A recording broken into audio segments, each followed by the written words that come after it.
Hey everybody, day 6. We're going to be doing some salt painting today. Salt painting is a super fun technique. You don't need too many materials to do it. The main things you need are glue, salt, and paint. So the other things that I'd recommend having that are kind of useful are a small container for water and then a large container to collect your salt in case it spills, as well as obviously some thicker paper to be able to do this on. Paintbrushes are also super useful. I have one for my actual painting, and then I'm gonna have one as well for my glue, just because glue is a little bit easier to spread sometimes with paint. So hope you enjoy. It's gonna be a super fun time. Thank you. So there are 3 stages in the project. One is the glue stage, which is what we're gonna start right now. Second is the salt stage, and third is the paint stage. So for our glue, you can use Elmer's school glue and sort of glue it on and use it while it's in the tub. I'm gonna use it off of a paintbrush. I just think it's a little bit easier that way. You can make whatever design you want. That's kind of the fun part about this project. You can make words. I've seen this done with fireworks before. I've seen people make hearts and flowers, and I think a leprechaun design I've seen before. There's a ton of different ways to do it. So if you're from my 3rd grade class, you're gonna recognize some of these techniques because we've tried them out before. But so I think for my design, I'm gonna go with just a simple A. Now you want your glue on pretty thick. You don't want it to be thin where you can see the paper underneath it. You want it to be a lot thicker, which is against what I normally say in the art room. I say just a dot, not a lot. But for this technique, it works a lot better when it's thicker. Now, you want to do this step sort of fast, because if the glue dries before you can get to your salt section, it's going to be a little more difficult for you in the long run, just because you'll have to redo some of that glue. You don't have to be too worried about your brush strokes. Be more worried about the outside line, because that's where your stuff's going to attach later on. Okay, and this is a cursive R. What do you think I'm gonna spell? I bet you could probably guess. You'll notice where the thinner areas are. I'm gonna leave some areas thin just so you can see what happens whenever I'm done. Just so you can see, just so you can learn from my mistakes to not make that. I'll leave some of this thinned out. Ooh, that's nice. If you're a beginner artist, you might wanna work with the glue bottle instead of with a paintbrush, just to get some really straight lines. I'll leave this a little thinner, like I said. Maybe a swoosh for my T. I spelt A-R-T. Kindergartners, you think you can read that for me? Good work. All right. Okay, now I don't want to leave it just boring like that, so I might add some details on the outside. Maybe I can add some swoosh designs here.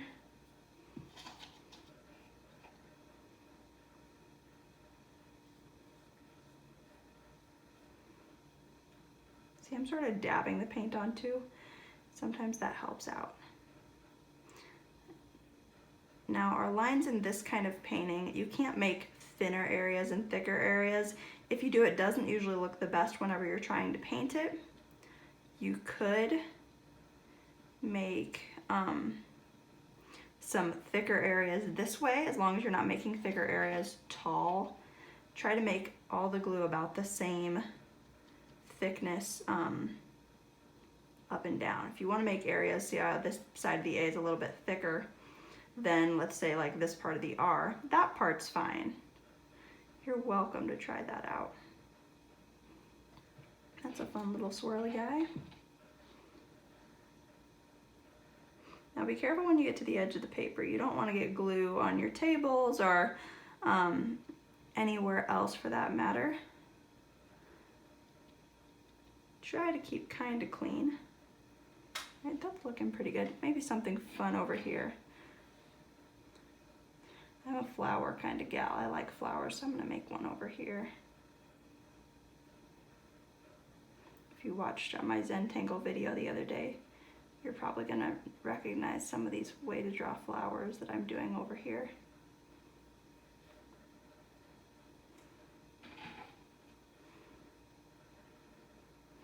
Now again, don't get too detailed. Don't spend 30 minutes just on the glue step or too much longer than what I'm doing, just because that glue does dry pretty quick. Over here on my thin area, you can already see some drying happening, so I might add a little more just to keep it wet.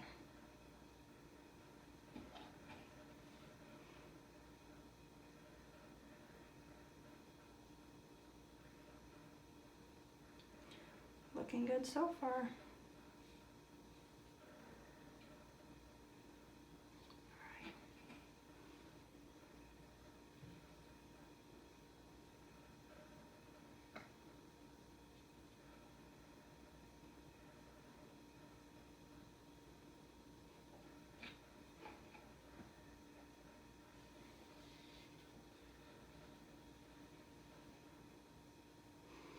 Now that little crease that is in between my two sections, that is going to be useful for me, but some of you, whenever you're making, like if you were making the flower part, you might not want those two lines together. So think about where that glue is going to hold your salt later on.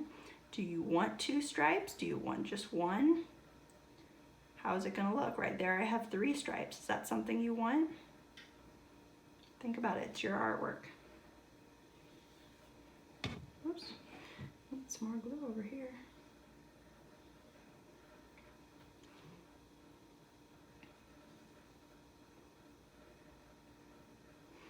Interested to see what that's going to look like. Some of art is just an experimentation, so don't feel bad if your first try at this doesn't look the best. I'm showing you some examples of mistakes just so that you can learn from that, but that's okay if you mess up, really. Like I always say, mistakes are actually an opportunity to make something better next time. Art's just like sports. You've probably heard me say that, I think, all the time, because the more you practice, the better you're gonna get at it. Some people are gonna be naturally better at it than you, but that's okay. You can practice too. All right, maybe I'll add a couple polka dots. Polka dots could be fun. Ooh, that's a big one.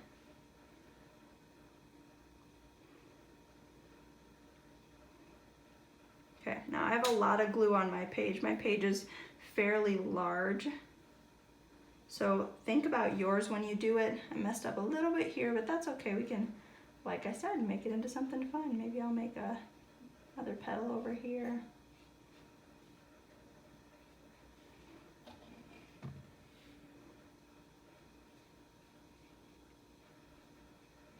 Cool.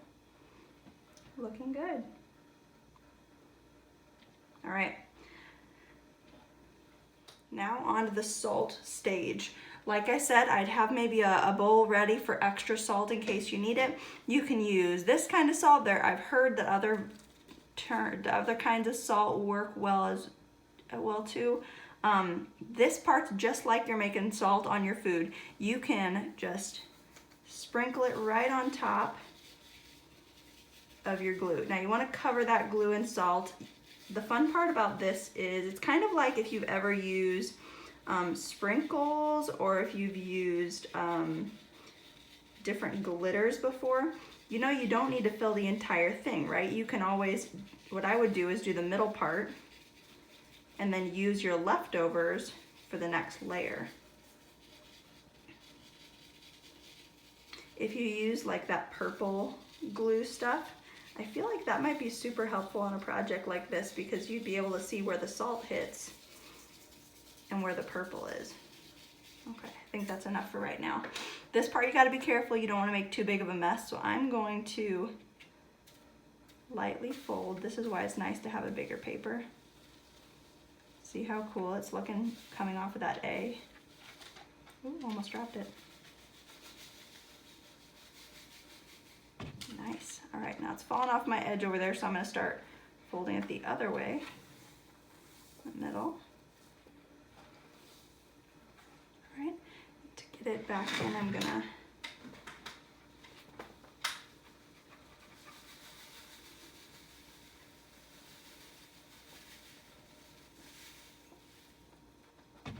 good, good. Didn't make too much of a mess, but I can still see there's some on there, so I'm gonna go back over here, try this side. When you cup it, it makes sort of a nice funnel for your salt to fall down in. Now I'm looking close at mine. I still see some shiny areas where the salt didn't get, so I'm gonna take my extras and sort of pour it over. See how many extras I have? Crazy. Looks like I need some over there too. I can come back for that though. So I'm gonna shake it.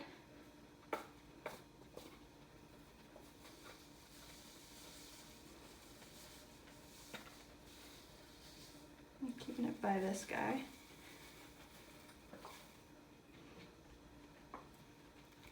I wouldn't try to blow your salt anywhere, because if you do that, it's gonna go all over your table. And it looks like I'm close. I need a little bit more on this corner.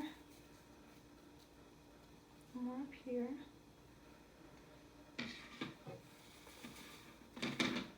Okay.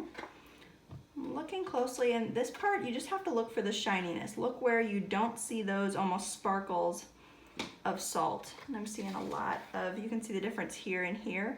Salt, no salt.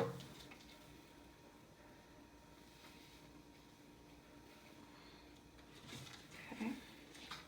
Now, if you have a spot with no salt, that will not get painted. When you paint, it's not going to get close to it. Remember, when glue dries, most of them dry clear.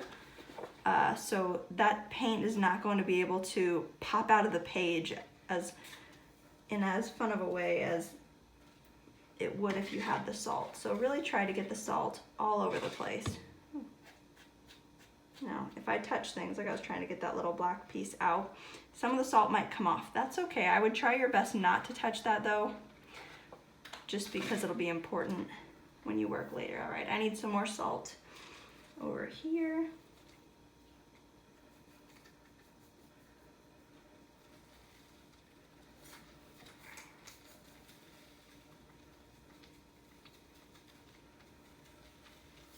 Try not to pour too much on there.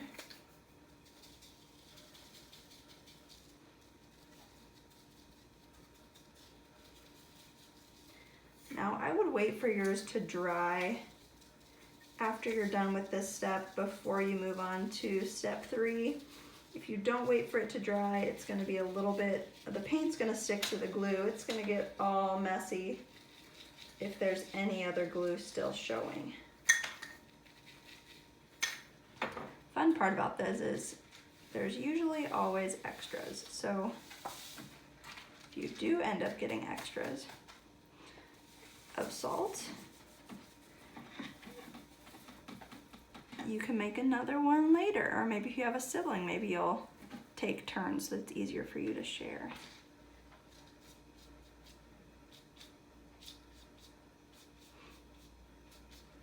Cool, looking good. All right, now I really like over here how those 2 layers are turning out. I wonder if they'll turn out well in paint. We'll have to see. You can tell the areas that I went thicker on, like right here by the R and on the edge of that A, on the tip of that T right there, are gonna be a little bit more raised and off your paper than it would if it's just that the paint. And like I said, I really recommend trying to get all that salt off and taking some time before you paint. As well as using thick paper. Thin paper is going to be really hard for you to get all the salt together. If you want to use thin paper, you can. I would suggest maybe putting 2 of them together. Thick paper like cardstock works really well. That's what I have here, some light cardstock. Look how much salt I got on the table, crazy. All right, so now we wait a little bit. I would say maybe 10 minutes, check the back of your glue, see what it says for drying time. You definitely don't need to wait like a day. I would say maybe go eat your dinner or your lunch and then come back for it, all right? Okay, so my art project is mostly dry. I think I'm good to start on my painting. For this step, like I said, you're gonna need a paintbrush. I have 2 different sizes that I'll probably go back and forth for my bigger and smaller areas. a small cup of water and your paints. So I'm using watercolor. I think that that works the best. Acrylics and tempera can both get a little bit thick sometimes, so watercolor is really going to be your best bet. I'm going to dip my paintbrush in my water and choose my color. So I think I'll go with a blue. Blue is nice. It's gonna be a nice contrast to my green, and it's in the cool color family. It's gonna be super pretty. Add some water to it, do the same thing. I'm gonna take that now and just dip it, or just sort of tap it on top of my, on top of that salt. Watch what happens. I barely even touched the salt. I got a lot of water on this, and that's how you make it work. What looks the best is usually when you have colors that sort of go together next to each other. I'm barely tapping it. And so if I take my blue now, let's see, what's a color that's next to blue? Probably purple, my favorite. Add some paint, add some water. Like I said, lots of water. You might want to second dip that, and boom, boom. Put it all the way around. Looks great.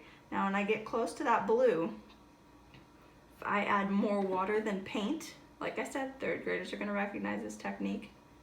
If I add more water instead of adding water with paint on it, it sort of blends those colors together. Look how that does a gradual purple to blue, if you know what the ombre effect is.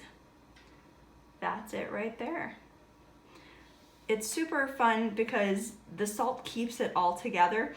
The neater your salt lines are on the edge, the neater that is going to look. If you take some of your salt and sort of shave off those extras, you can do that like so. Try not to get it so much on the paper, because if you do have thin paper, it's gonna sort of bleed through that. Color on the other side of blue, I have like a turquoise. I'm gonna try that. That's pretty. It's close to the same color as the page, but not too close. And the more pigment, which is the actual paint part that you get on your piece, the brighter it's gonna be. The more water you get, the more light, like this section up here. So you can tell from that, I'm adding more paint than water right now. And over here, you can tell I added more paint. And then in between, more watery. All right, let's get that a blend to a nice dark green. See if we can make it happen. Ooh, there we go. Perfect. Very nice. Salt technique, super fun. I hope to see a lot of people enjoying this one. I really want to see what you come up with. I'd love to hear what kind of ideas you have for tomorrow. Please feel free to send me anything you want to make. I'm thinking of some different fun ideas, craft-wise and drawing, different ideas for both of those. So, all right, almost there. Now you notice on the parts that are thinner, it doesn't stick out as much. The parts that are thicker, like here where it's higher off the page and here where it's higher up off the page, it sort of pops out more at you. And I think that that's a fun technique to show.